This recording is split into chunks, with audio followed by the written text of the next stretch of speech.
Ayun guys, pauwi na kami galing Walmart. Lakad-lakad na naman. Yun hanggang dulo. Hanggang doon sa may puting building na yun. Pinakamalayo. Hanggang doon kami maglakad-lakad.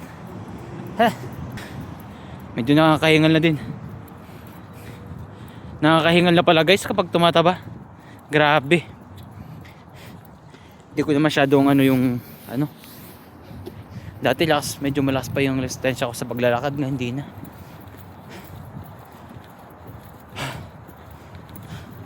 Tumataba na ako. Hindi na kasi ako healthy living. Wala na.